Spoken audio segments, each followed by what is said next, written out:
Hello guys. आज का topic है नॉर्मलाइजेशन ऑफ वेव फंक्शन। बहुत ही इंटरेस्टिंग। जो इस नॉर्मलाइजेशन वेव फंक्शन की जो आज हम स्टडी करने वाले हैं वो कहीं ना कहीं डी ब्रोगली हाइपोथेसिस में ये कहा गया, उनके स्टेटमेंट के according all moving particle has wave character, यानी पार्टिकल जो है ग्रुप वेलोसिटी के फॉर्म में ट्रेवल करता है ना, ग्रुप वेलोसिटी के फॉर्म में ट्रेवल करता है। तो उस वेव फॉर्म की इक्वेशन को श्रोडिंगर ने एक जर्नल इक्वेशन फॉर्म में डिस्क्राइब किया। जर्नल इक्वेशन एक दी जो वो फंडामेंटल क्वांटम मैकेनिक्स की इक्वेशन बनी जाके, उससे एक साई फंक्शन निकल कर आया। साई फंक्शन का फिजिकल इंटरप्रिटेशन जो है मैक्स बॉर्न ने दिया। मैक्स बॉर्न ने उसका एक फिजिकल इंटरप्रिटेशन दिया। इंटरप्रिटेशन में उन्होंने ये बताया कि इसकी वैल्यू जो होती है साई की, वो कैसी होती है। साई का जो प्रोडक्ट साई एंड उसका कॉम्प्लेक्स कंजुगेट, उसको नाम दिया गया प्रोबेबिलिटी डेंसिटी। उस प्रोबेबिलिटी डेंसिटी में उन्होंने कहा कि उसकी वैल्यू सिंगल होती है, सिंगल वैल्यू रियल है और पॉजिटिव है। ये इनका स्टेटमेंट भी यही था, इसमें आगे चल के बना। वेल डिफाइन के लिए इन्होंने कंडीशन लगाई इसमें जाके। तो इसमें हम एक एक स्टेप करते हुए मैक्स बॉर्न की प्रोबेबिलिटी फाइंडिंग द पार्टिकल के बेस पर नॉर्मलाइज्ड वेव फंक्शन का एक्सप्लेनेशन करेंगे। एग्जाम में आपको कैसे क्या लिखना है वो तो बाद में बात करी जाएगी। सबसे पहले हम देख लेते हैं कि नॉर्मलाइज्ड वेव फंक्शन की हमें ज़रूरत क्यों पड़ी, नॉर्मलाइज्ड वेव फंक्शन क्या होता है। नंबर एक, नॉर्मलाइज्ड वेव फंक्शन क्या होता है। नंबर दो, हमें इसकी क्यों ज़रूरत पड़ी क्वांटम फिजिक्स में। क्वांटम फिजिक्स में नॉर्मलाइज्ड वेव फंक्शन की हमें क्यों ज़रूरत पड़ी और इसको कैसे हम यूटिलाइज करते हैं इक्वेशन में, ये देखते हैं। ठीक है ना।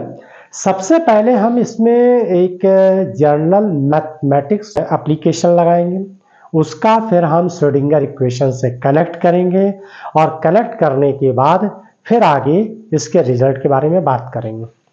हम एक जर्नल इक्वेशन लेते हैं, सेकेंड ऑर्डर की differential equation d2 psi dx square plus y equal to 0। ये जो है डिफरेंशियल इक्वेशन सेकेंड ऑर्डर की, ये मैथमेटिक कैलकुलेशन है। इसी से हम श्रोडिंगर इक्वेशन को कनेक्ट करेंगे। ये मैथमेटिक्स में सेकेंड ऑर्डर की डिफरेंशियल इक्वेशन है। फिर अब अगर इसका हम जर्नल सॉल्यूशन इसका जनरल सॉल्यूशन क्या होगा, इसका जनरल सॉल्यूशन होगा y equal to cos x, या फिर आप ये कह सकते हैं और साइन एक्स, कोई एक होगा। ये दोनों भी हो सकते हैं लेकिन हम एक ले लेते हैं, या तो y equal to cos x ले लें या y equal to sine x ले लें। चलिए हमने इस सॉल्यूशन को ले लिया y equal to cos x. फिर हमने एक सॉल्यूशन इसका सेलेक्ट कर लिया। क्या सेलेक्ट किया, y equal to cos x.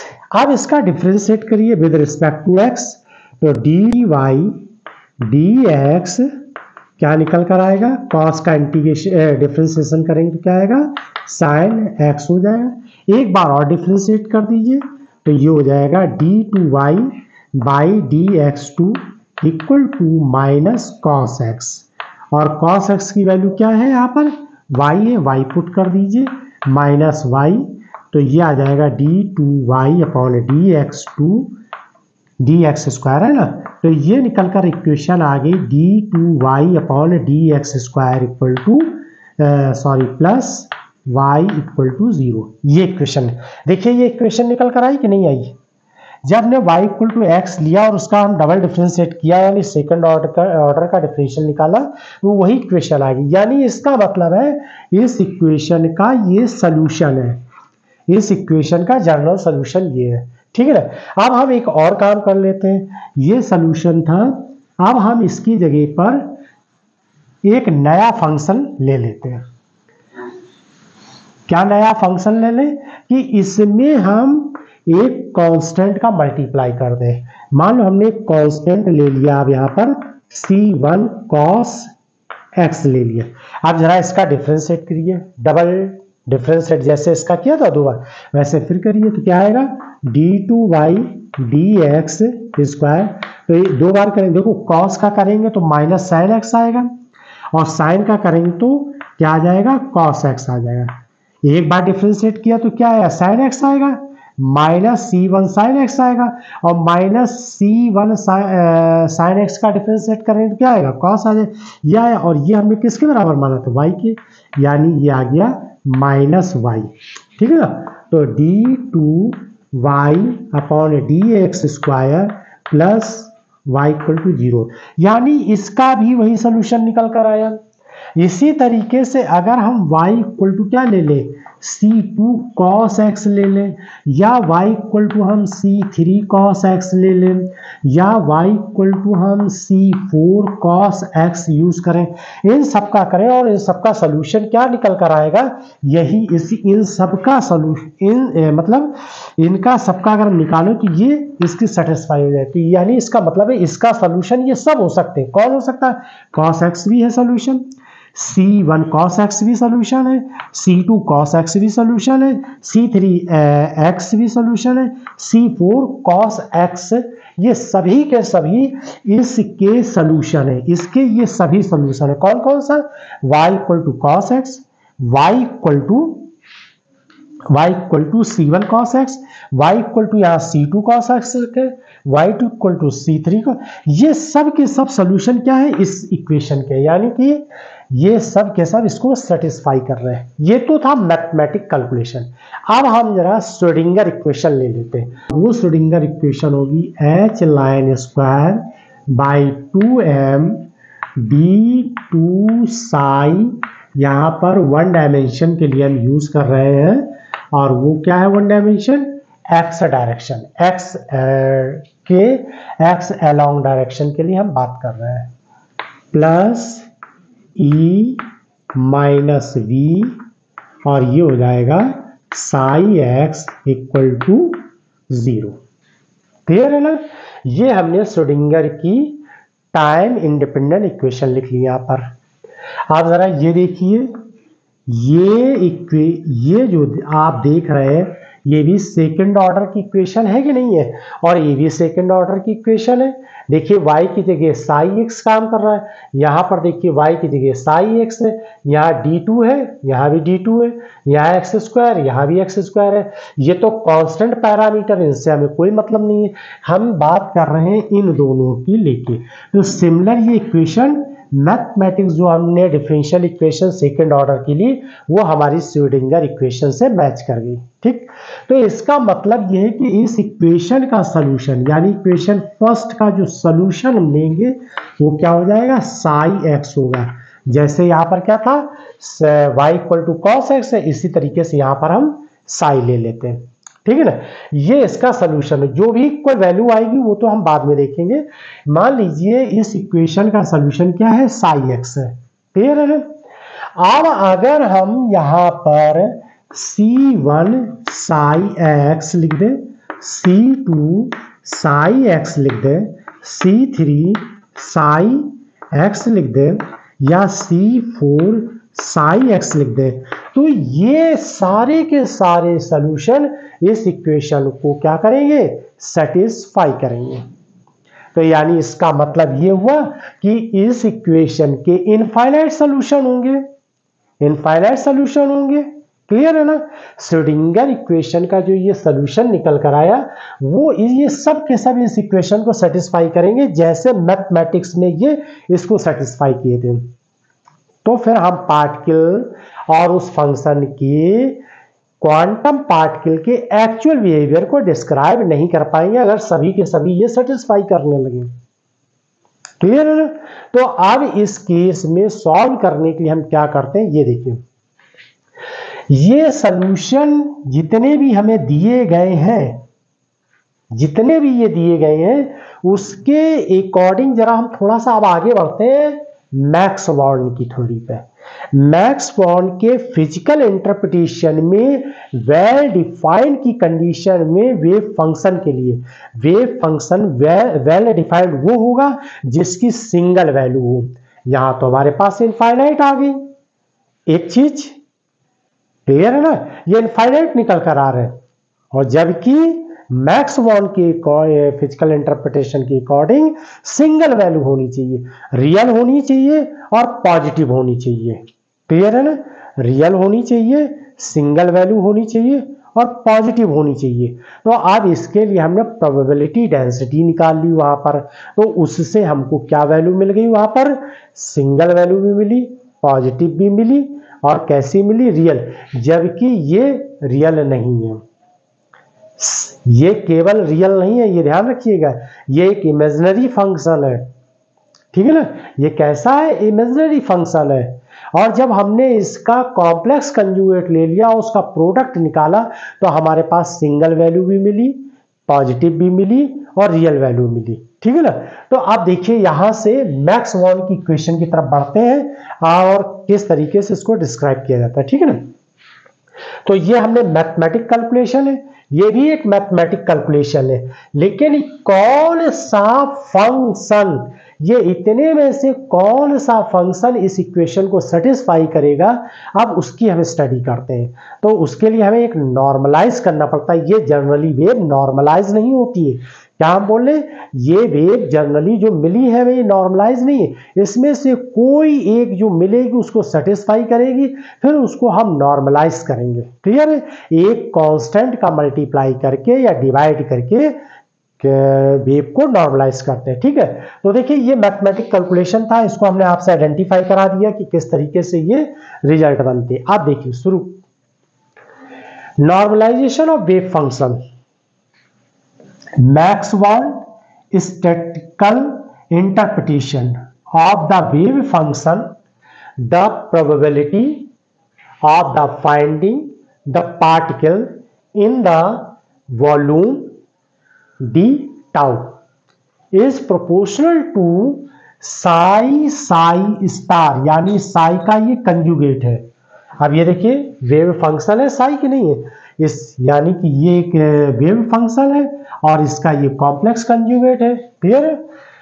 और हम इसको ऐसे भी लिख सकते हैं psi mod स्क्वायर, ठीक है ना, where psi mod square probability density, इसको हम क्या बोलते हैं, probability density, probability of finding the particle in region x1 to x1। अब ये मैथमेटिकल कैलकुलेशन में देखिए, अगर ये यहाँ पर ये x है, ये वेव फंक्शन को शो कर रहा है, तो हमने एक यहाँ पर ले लिया, क्या ले लें, x1 पोजीशन, और यहां पर क्या नोट कर ले, x2 कर ले, ये x1 है, ये x2 है। अब इस पर पार्टिकल के यहीं कहीं पाए जाने की प्रोबेबिलिटी निकाल लेते हैं, ये वेव फंक्शन है, तो पार्टिकल के मान लीजिए पाए जाने की प्रोबेबिलिटी क्या है, x1 से लेकर x2 के बीच में, तो इंटीग्रेशन क्या करेंगे, integration x1 x2 psi mod square dx, और ये हो जाएगी प्रोबेबिलिटी, ठीक है ना, ये तो हो गई प्रोबेबिलिटी। अब probability of the finding the particle is taken over the whole space, यानी कि हम ये मान ले पार्टिकल है लेकिन कहाँ है, तो हमने कहा होल यूनिवर्स ले ले, तो होल यूनिवर्स का मतलब हो गया कि माइनस इन्फिनिटी से प्लस इन्फिनिटी के बीच, इसका मतलब पार्टिकल तो कहीं ना कहीं होगा ही, तो उस जगह पर क्या आ जाएगा, integration minus infinity to plus infinity, और ये क्या आ जाएगा, साई का mod square d tau equal to 1, यानी वॉल्यूम इंटीग्रल ले लिया हमने, वॉल्यूम इंटीग्रल ले लिया। अब वॉल्यूम इंटीग्रल यानी कि कहीं ना कहीं पार्टिकल होगा, तो वेयर डी टाउ का मतलब है d x d y d z, volume integral कर लिया, ठीक है। आप देखिए यहां से किस तरीके से हम नॉर्मलाइज वेव फंक्शन की तरफ बढ़ रहे हैं। इन generally wave function is not और नॉर्मलाइज्ड वेव फंक्शन, हमें इतने सारे ये फंक्शन मिले, लेकिन इनमें से कौन सा इसके लिए एक्चुअल बिहेवियर पार्टिकल को शो करेगा, पार्टिकल के एक्चुअल बिहेवियर के बारे में बताएगा, यानी क्वांटम पार्टिकल के एक्चुअल बिहेवियर के बारे में पता चलेगा, है ना। तो अब वो कैसे होगा ये देखिए, व्हेन वी मल्टीप्लाई और डिवाइड साई में हम किसी कांस्टेंट नंबर का मल्टीप्लाई करें या डिवाइड करें, एनी कांस्टेंट नंबर n, वो हमने नंबर मान लिया, कांस्टेंट नंबर क्या है, n है। कोई भी नंबर आप ले सकते हैं जिसका फंक्शन, ये इतने सारे फंक्शन दिए देखिए, c1 c2 c3, इनमें सब में मल्टीप्लाई तो है, मल्टीप्लाई करें to give a new function, और इससे हमको एक न्यू फंक्शन ये सब मिल रहा है। ये फंक्शन था, इनमें सब में हमने मल्टीप्लाई किए तो ये न्यू फंक्शन मिल गए। लेकिन इन्हीं में से कोई एक फंक्शन इसको सेटिस्फाई करेगा, इन्हीं में से कोई सेटिस्फाई करेगा, यानी पार्टिकल के, यानी क्वांटम पार्टिकल एक्चुअल बिहेवियर के बारे में कोई एक ही पार्टिकल करे, यानी इनफाइनाइट सॉल्यूशन होंगे इसके, उनमें से कोई एक ही इसके एक्चुअल बिहेवियर के बारे में बताएगा। मैथमेटिक्स के अकॉर्डिंग तो सभी सेटिस्फाई करेंगे, मैथमेटिक्स के अकॉर्डिंग सेटिस्फाई करेंगे, लेकिन क्वांटम के अकॉर्डिंग कोई एक ही, मान लीजिए इसने भी नहीं किया, इसने भी नहीं किया, ये तो है ही इसका फंक्शन, इसने भी नहीं किया, इसने भी नहीं किया, इसने भी नहीं, मान लीजिए ये इनफाइनाइट सॉल्यूशन में से मान लीजिए इसने, केवल इसने, यानी इस कांस्टेंट के मल्टीप्लाई करने से इसने क्वांटम पार्टिकल के एक्चुअल बिहेवियर के बारे में रिप्रेजेंट किया, ठीक है ना। तो आप देखिए आ न्यू फंक्शन, जो न्यू फंक्शन कैसा बना, जब हमने किसी कांस्टेंट का मल्टीप्लाई किया, clear. New function n psi, ये नया फंक्शन है, एन साई आ गया जब हमने किसी फंक्शन में एनी कांस्टेंट नंबर का मल्टीप्लाई या डिवाइड कर दिया। Is also a solution of wave equation, यानी इस इक्वेशन का भी ये सॉल्यूशन होगा, क्लियर है। New wave function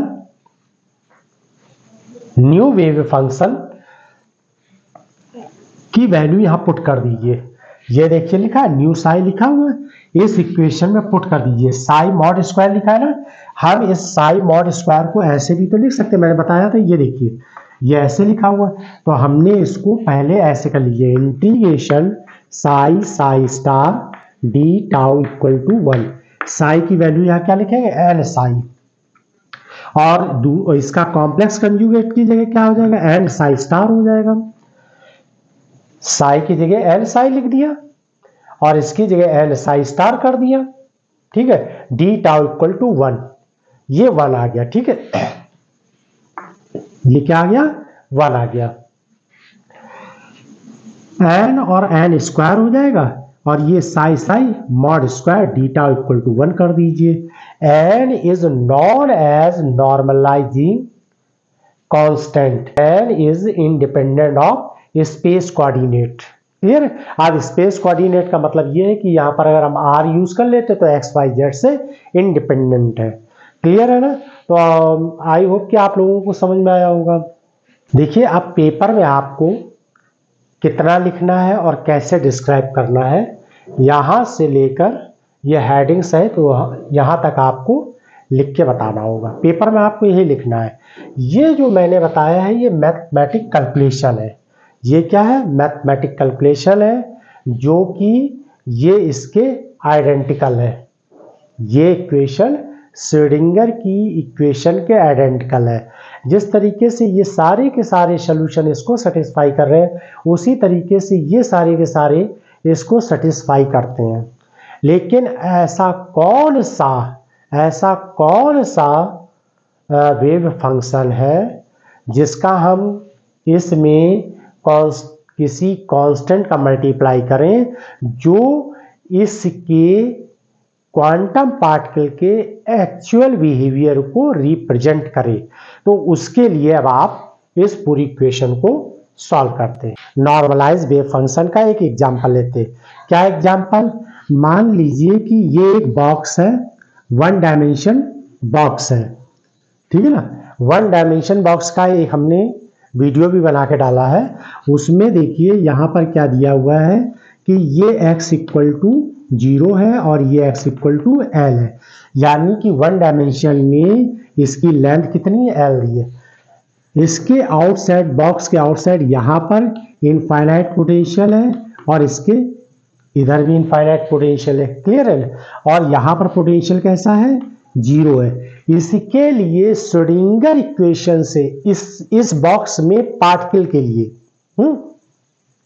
Schrodinger equation से जो सॉल्यूशन निकल कर आया था वो क्या निकल कर आया था, psi equal to A sine n pi x upon L, ये निकल कर आया था। ठीक है, हम फर्स्ट स्टेट की बात करते हैं। यहाँ पर देखिए ये क्या है, ए है। जब ए का मल्टीप्लाई यानी ये कांस्टेंट है, इसकी अगर हम वैल्यू निकाल लें और इसमें ही यानी इस फंक्शन में, फंक्शन रियल में क्या है, psi equal to sine n pi x upon L, ठीक है ना। और ये एल क्या है, बॉक्स की चौड़ाई दी है, यानी ये लेंथ दी हुई है। तो इसके लिए ये है। अब फंक्शन को, इस फंक्शन को श्रोडिंगर इक्वेशन के लिए सेटिस्फाई कराने के लिए हम एक कांस्टेंट का मल्टीप्लाई करेंगे, वो कांस्टेंट ए क्या है, ठीक है ना। और इससे ये जब इसका मल्टीप्लाई करेंगे तो ये फंक्शन कैसा हो जाएगा, नॉर्मलाइज हो जाएगा। कैसा हो जाएगा, नॉर्मलाइज हो जाएगा। तो वो कांस्टेंट वैल्यू क्या होगी इसके लिए, जिससे कि ये यानी क्वांटम पार्टिकल के एक्चुअल बिहेवियर को रिप्रेजेंट कर दे, क्वांटम पार्टिकल के एक्चुअल बिहेवियर को रिप्रेजेंट करे। तो अब हम मान लीजिए फर्स्ट स्टेट की बात करते हैं, तो n इक्वल टू 1 ले लीजिए, ठीक है ना। अब ये श्रोडिंगर इक्वेशन इसके लिए क्या हो जाएगी, ए साइन, श्रोडिंगर इक्वेशन का सॉल्यूशन क्या निकल कर आ जाएगा फर्स्ट स्टेट के लिए, ये हो जाएगा, ठीक है। अब इसका कॉम्प्लेक्स कंजुगेट लिख लीजिए। इसका कॉम्प्लेक्स कंजुगेट क्या होगा, a sine pi x upon l हो जाएगा, ठीक है ना। ये जो है इसका कॉम्प्लेक्स कंजुगेट हो जाएगा, ठीक है। अब देखिए, यानी रियल फंक्शन का कंजुगेट क्या आएगा, रियल ही आएगा, यानी कि रियल कॉम्प्लेक्स नंबर का कॉम्प्लेक्स कंजुगेट भी रियल होगा, क्लियर है ना। तो अब देखिए यहाँ पर नॉर्मलाइज वेव फंक्शन लगाते हैं, तो नॉर्मलाइज वेव फंक्शन के लिए फार्मूला क्या होगा, 0 टू x क्या है, 0 और x इक्वल टू एल है। बाउंड्री कंडीशन में 0 से l Sai star psi d tau, one dimension के लिए फार्मूला क्या होता है नॉर्मलाइज वेव फंक्शन के लिए, 0 यानी कि इंफिनिटी माइनस इंफिनिटी से क्या हो जाता है, माइनस इंफिनिटी से plus infinity, psi star psi d tau equal to 1, ये तो लगाते हैं फार्मूला। तो अब यहाँ पर बाउंड्री कंडीशन क्या है, x equal to 0 x equal to L, तो ये लिमिट लगा दी, साई स्टार वन डायमेंशन के लिए dx हो जाएगा और यहाँ 1 आ जाएगा। इसकी वैल्यू क्या दी हुई है, साई स्टार की वैल्यू हमको दी हुई है a sine pi x upon L, और साई की वैल्यू क्या दी, ये दी हुई a sine pi x upon L equal to 1, ठीक है ना। अब ये नॉर्मलाइज में फंक्शन कर रहे हैं यहाँ पर, तो ये a और a क्या हो जाएगा, a स्क्वायर हो जाएगा, क्लियर है। a और a क्या हो जाएगा, a स्क्वायर हो जाएगा, 0 टू l हो जाएगा, ये हो जाएगा sine square pi x upon L d x equal to 1। यहाँ पर dx नहीं लिखा है, dx लिखना है, dx इक्वल टू 1, क्लियर है। अब देखिए जब इसको हम सॉल्व करेंगे तो इसका रिजल्ट आएगा a स्क्वायर और यहाँ पर आ जाएगा l/2, ये पूरा सॉल्व करेंगे तो l/2 इक्वल टू 1 आ जाएगा। तो ये a की वैल्यू क्या हो जाएगी, यहाँ पर a की वैल्यू हो जाएगी, a स्क्वायर लिखा है ना, तो यहाँ पर ये 2 ऊपर हो जाएगा और l नीचे, ये a स्क्वायर है, तो a इक्वल टू हो जाएगा 2/l, यानी ये वो कांस्टेंट नंबर है जो इसमें मल्टीप्लाई करेंगे। इसमें जैसे ही हम मल्टीप्लाई करेंगे, तो जैसे आप इसमें मल्टीप्लाई करेंगे तो psi equal to root 2/l sine क्या हो जाएगा, पाई एक्स अपॉन ये, यानी ये फर्स्ट स्टेट की हम बात कर रहे हैं।